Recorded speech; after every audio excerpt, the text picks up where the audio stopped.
The first case for argument is Fedorov versus Bondi. Counsel, whenever you're ready. Good morning, Your Honors. May it please the Court, Marina Alexandrovich for the petitioners. Would you like to save any time for rebuttal? Yes, please, Your Honor. How much? Your Honor, 2 minutes. Okay.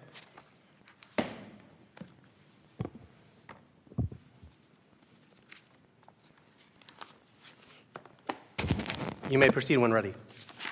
Yes, Your Honor.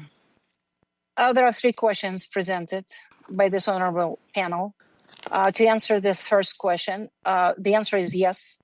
And specifically, petitioner is going to refer this court to AR 57, where the judge expressly acknowledged so in his order in these very words. The respondent's biggest fear is being conscripted. Then he continued citing one of the Ninth Circuit cases, which would be the Hatia versus Gonzalez. And then he expressly mentions the punishment for violation of military service rules can constitute persecution when one is subject to disproportionately severe punishment or the respondent's reasonably likely to face persecution if he returns. In other words, inhuman conduct. So, in other words, the immigration judge expressly addresses the issue. He does connect the conscription and inhuman conduct. But I guess that seems to maybe be an answer to our second question about whether it was considered by the agency. But you're not arguing today that this was, where in the petitioner's materials would this have been presented to the immigration judge? Can you point us to anything in the declaration, in the hearing, or other words, before the immigration judge adopted, as you contend, the argument? Go ahead. Yes, Your Honor. I have some citations. I think they're relevant. AR 91, line 17 through 19. Respondent's testimony because of my Christian, because I'm Christian, evangelized Christian, based on my religious views, I can't take the weapons into my arms and follow all the army orders. I ask for the alternative service. Then respondent keeps talking, same AR 97, lines 7 through 10. I'm afraid to go back into the country that is persecuting me for my religious views and political views, and that would take me to war because I oppose the political, and because I'm opposed to that, and because I consider Ukraine as my brothers, and this whole war is simply craziness. Well, but against the backdrop that forced conscription is not itself a ground for asylum, you need more, and I think on one telling, you need to establish that it's that his objection is because of a fear of being forced to engage in inhuman conduct. I think at one point the immigration judge asks about that. I think he says that maybe he thinks that it's criminal, but then it keeps coming back to religious objections. And you'd concede that religious objections to forced conscription without more is not enough. Well, I understand your question, and if I may, kind of jump to answering question number 2, because I think it partially addresses your concern. Petitioner argues that the BIA actually did not consider expressly inhuman conduct. BIA only considered excessive punishment. But BIA did not address specifically inhuman conduct. However, the judge, in his decision, the judge did consider that. That would be our arguments. And then a petitioner would refer to AR 50.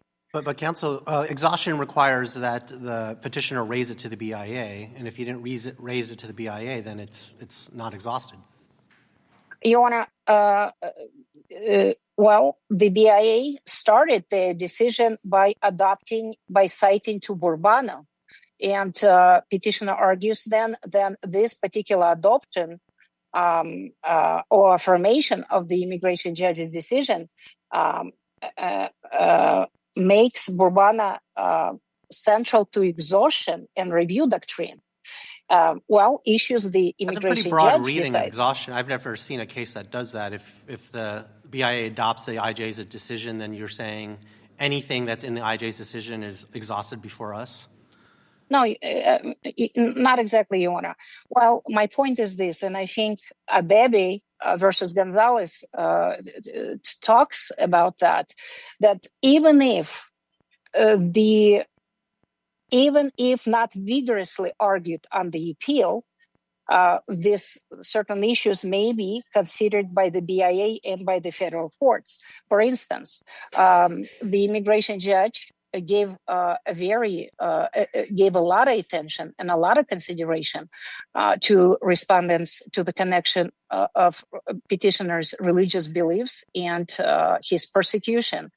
The BIA adopted, they cited Bourbon, and then the counsel that the petitioner had at the time, who also helped them to file the direct appeal, the counsel actually tried to argue some of the issues that connected to the religious beliefs and the persecution, perhaps not vigorously, and that's my point. For instance, Your Honors, if I may refer you to AR 17, one of the arguments that the previous counsel made on the direct BIA appeal, she was talking about how respondent's father-in-law had issues based on his religious beliefs, and then she states, or she argues, to be correct. Furthermore, the judge erred in deciding that exceptions to force military conscription can constitute persecution. In other words, the previous counsel that represented petitioners actually advanced some arguments to that regard, however, not vigorous. Can we turn to, yes, and it's citing the inhuman conduct cases there. So if we get to this issue, why, so as I understand, the immigration judge's decision is not particularly detailed on this particular line, but the immigration judge does speak quite a bit relative to the inhuman conduct of the alternatives, right? So there's a passage in the decision where the immigration judge says, after talking about mentioning inhuman conduct, it's likely that he could be contacted by authorities, more probably because of his position regarding military service. It says whether he refused or did not seek alternatives, the fact that he would be contacted does not amount to persecution. So if we get to the record and then are looking to whether there's substantial evidence to support, if we read what the immigration judge is doing, to say he could find alternatives. There are lots of intermediate steps between petitioner and coerced inhuman conduct on the front in Ukraine. So that it's just speculative. He doesn't get all the way there. And the other cases involve at least more direct links to the forced conscription. So where in the record, given that it's not very well developed in the briefs, where in the record should we be compelled to find a well-founded fear? First, that he will be conscripted. I understand he has the summons, but even if he's conscripted or brought into the military system, that he would be forced to commit inhuman conduct. Iona, I would start with AR 51, where the judge, the very same judge, at the same time notes, apparently there is an exception in Russia that in certain period, a time of war, that one would not be eligible for alternative services. Previously, the judge was talking about that he cannot grant petitioners asylum because of the possibility of the alternative service, but at the same time, which would be contradictory, the immigration judge acknowledges that during the time of war, and that's exactly what's going on, the petitioner argues in Russia, he simply would not be eligible for the alternative services. Hence, he would be forced to serve in Russian military. Is there an important difference between now going to the exhibits, the country condition report, some of the other materials that the petitioner put in the record, between alternative civil service, that is, being diverted from the military altogether, versus being conscripted in the military but finding other ways to serve, which I think there was some evidence of in the record?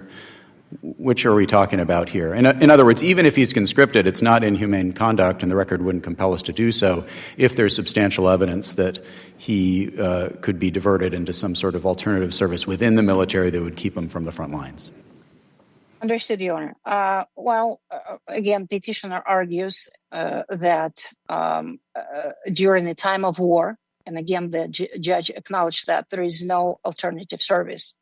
And in terms of the petitioner being forced to engage in inhuman conduct, the evidence would be in the Department of State Human Rights report on Russia, the one that was made part of the record for 2022, that would be in Exhibit 3. And I'm referring to the fact that the conscripts. Counsel, can I ask you a question about that alternative? As I read the IJ saying, she's saying that there's an exception because there's a time of war to the age of conscription, which is 27, since he's 40. But the IJ seems to suggest that his brothers did receive the alternative service, and so why is he not eligible for that? Your Honor, the petitioner, my understanding that there are two commingled issues. The alternatives to the military service prior to the announcement of the war, Russian-Ukrainian war, which would be prior to February 24 of 2022, and after that period of time. So perhaps those two issues were somehow commingled and impermissibly compound, because there is certainly, and petitioner lead respondent never disputed that prior to the time of war, prior to February of 24 of 2022, he was offered the alternative services. And then perhaps that age limitation, meaning to the certain period of time, actually was referred to the conscription prior to February 24 of 2022. Now, during the time of war, the petitioner argument was that he believes he would be subject to the mandatory military conscription, even being 40. At that time, he was 40 years of age, which would exceed the 27, the age of 27, Your Honor. Do you want to save your time for rebuttal? Yes, Your Honor. Yes, Your Honors.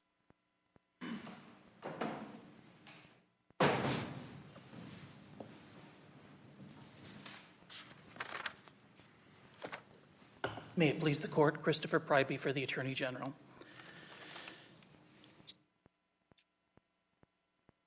In response to Your Honor's questions, first, the claim that is being considered in these questions, specifically whether Fedorov whether he presented a claim that he would be forced to commit inhuman conduct. That is not what he presented to the IJ. Throughout his entire presentation and his briefs, he is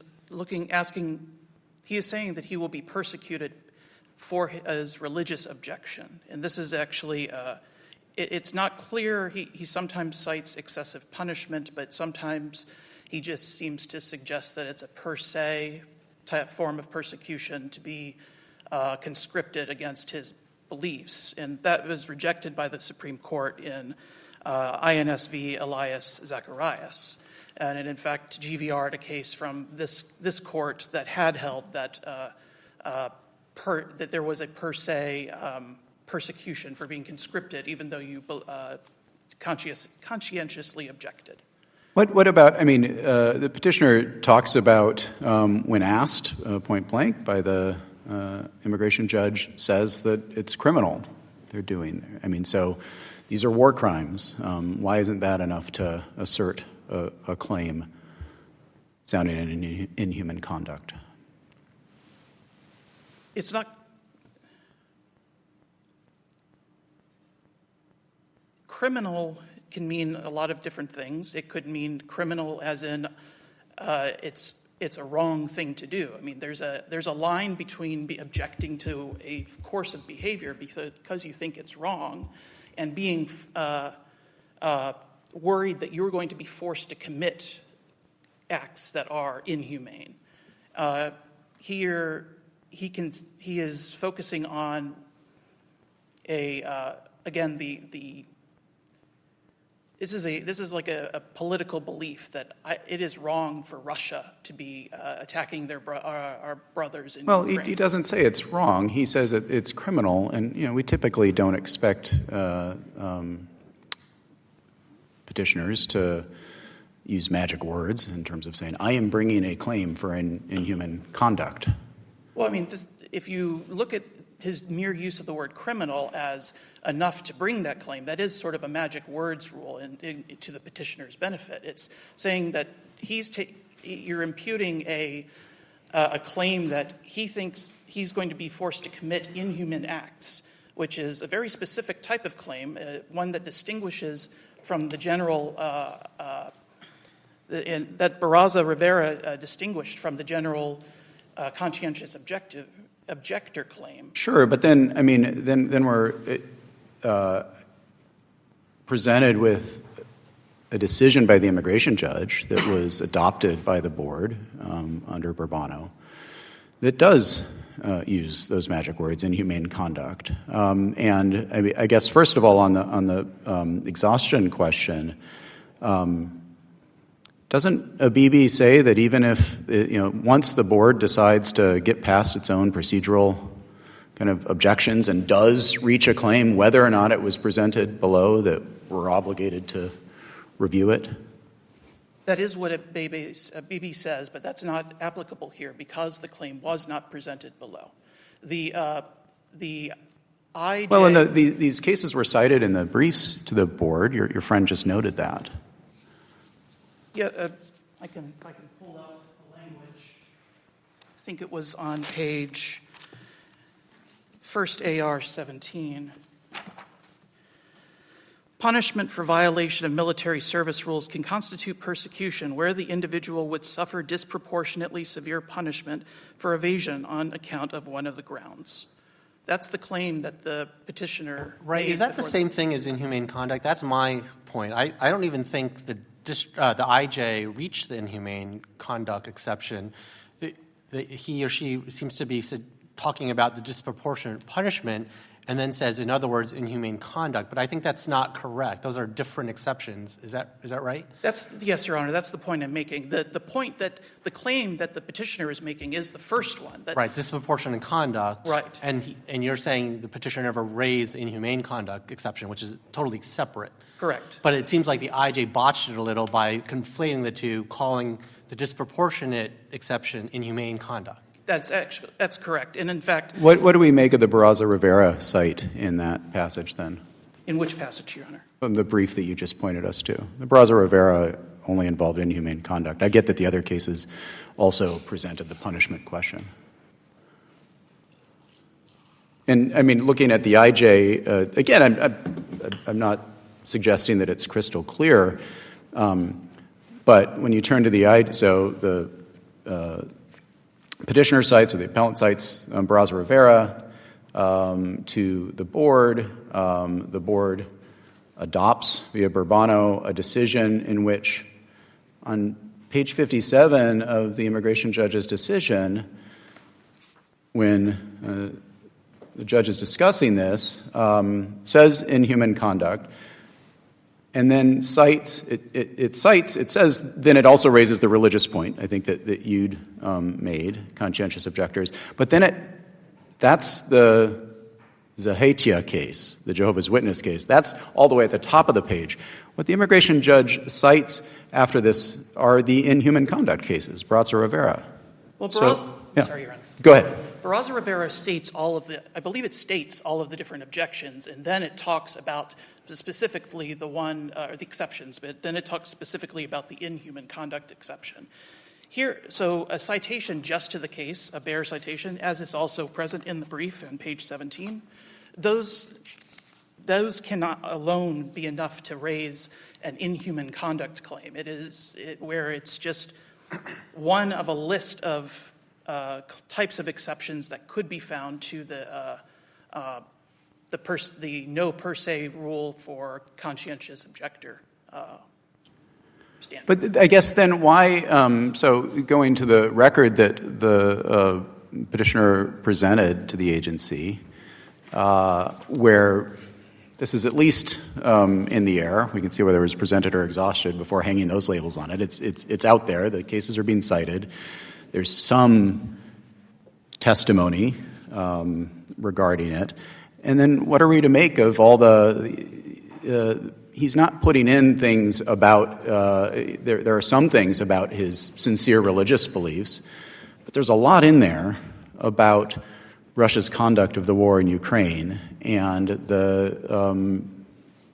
for lack of a better term, the inhuman conduct that's occurring in that theater. And so why isn't that in its totality enough? I mean, what else would be the point of discussing as the war there was fought in a criminal way, as he suggested? What's the point of all that in the record, if not to connect those dots towards inhuman conduct? I'm going to refer to another Abebe case. This is Abebe v. Mukasey. And in that case, exhaustion requires that an issue be raised and argued in the conjunctive. Here, maybe there are issues floating around in the record, but none of them were squarely raised by the petitioner before the IJ, or none of the ones that we are speaking about right here. This is the first time that this issue has been this much discussion about this kind of claim in this case. The agency never considered this. It was never brought to the agency's attention. This is not exhausted. I guess, I mean, again, we're in a position where the board, in a Burbano affirmance, we go back to the IJ to try to figure out what was presented. I can't recall whether there was, and then we have the declaration and testimony. Was there briefing before the IJ where we should be looking to see whether it was presented or not? I think generally the petitioner establishes their claim through a declaration and through testimony to the immigration judge.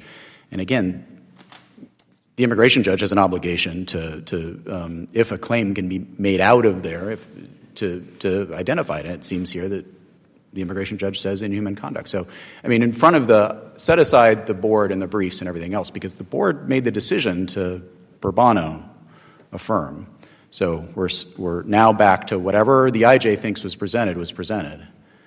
And I am asking, or I am saying this court, if this court is looking at Abebe v. Gonzalez to say that the IJ's opinion is what counts, this court should also apply Abebe v. Mukasey to the briefing below before the IJ.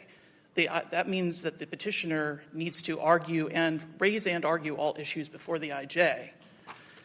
So in this case, if you look at the briefs, there is actually a briefing by the petitioner's counsel before the IJ. I'm looking at AR 155 and 156. Because Mr. Fedorov is a man of faith and attends an evangelical church, he cannot take up arms, and alternative service is not available during mobilization. 156.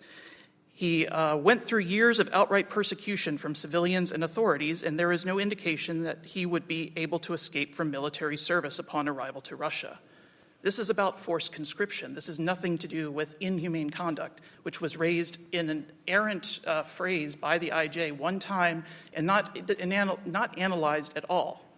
This is not before the agency, and if this court were to decide the issue, that would be violating Chenery, which is giving the agency the first crack at this issue. Well, I guess there's room for gray area, and in the past we have remanded to allow the IJ to consider and better specify, provide us grounds for review. In other words, part of the discussion we're having here today is what exactly are we reviewing?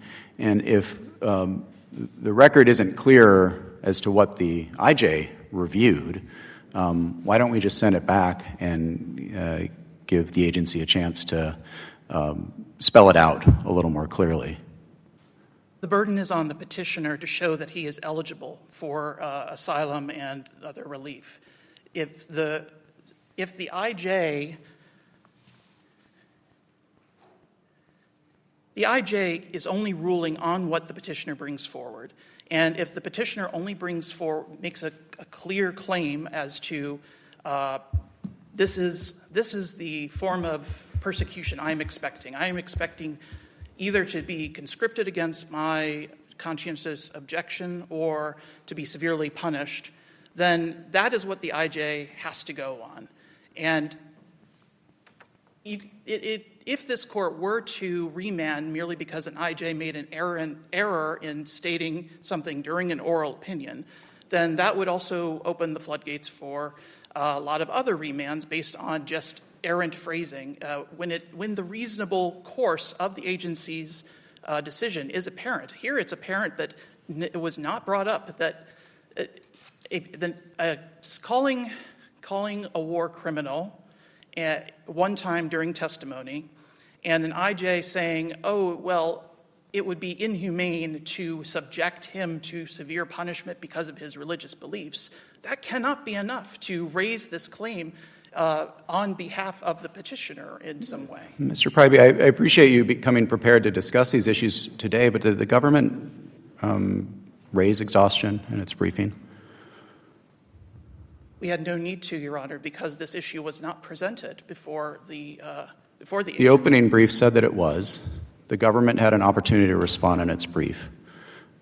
Is there anything in the brief that gets at these issues? Cannot the government forfeit an exhaustion argument, right? It's non-jurisdictional.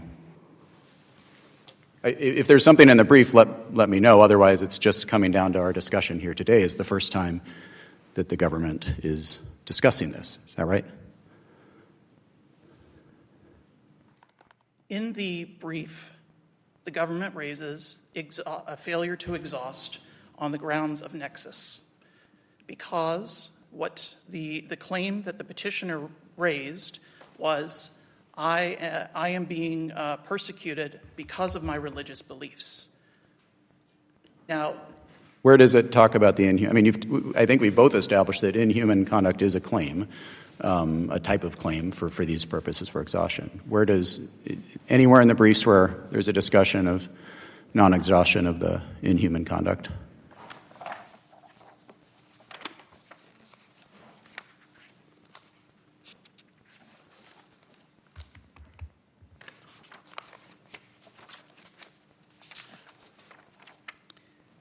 the claim that he does not raise this claim in his blue brief.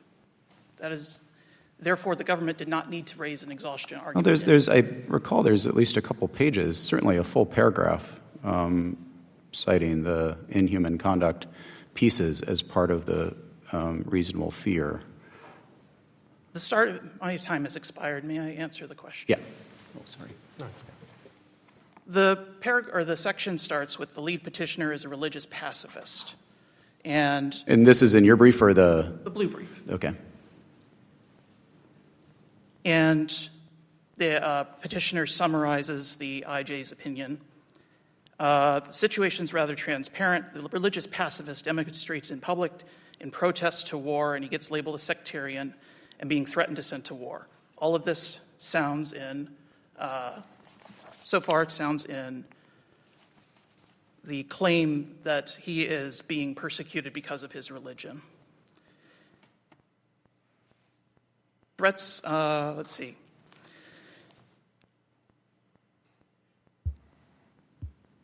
And then he cites a bunch of cases that have to do with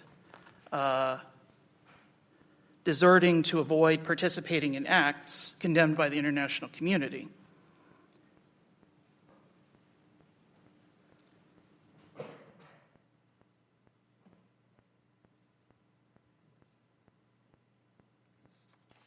Right. This court has said you must present a cogent and reasoned argument in order to preserve the issue in the briefs. Here, the petitioner has put a bunch of citations in the middle of what is essentially a claim based on religious persecution, and that does not give fair notice to the government that this is a specific type of claim that this petitioner is raising. Therefore, exhaustion does not need to be raised by the government in this instance.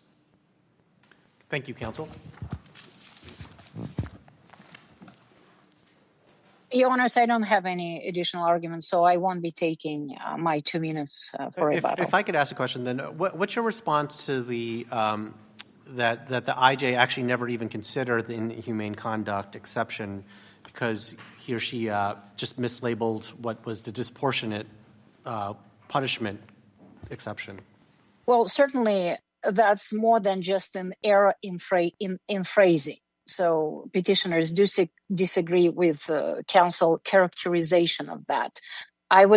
Petitioners would rather agree with your reasoning, Your Honor, when you said that perhaps the IJ conflated the two, the issue of disproportionate punishment for violation of military service rules and kind of calling it an inhuman conduct. Well, however, it's not the petitioner's fault that the judge did not give it a full consideration, even though the judge cited the proper case law that talks about inhumane conduct. Well, in other words, the remand could be appropriate in this particular case for the judge to develop the issue of inhuman conduct, to expressly address it. I would agree with that when I heard your reasoning, Your Honor. Okay. Anything else? Any questions? Okay, thank you very much, counsel. This case is submitted. Thank you.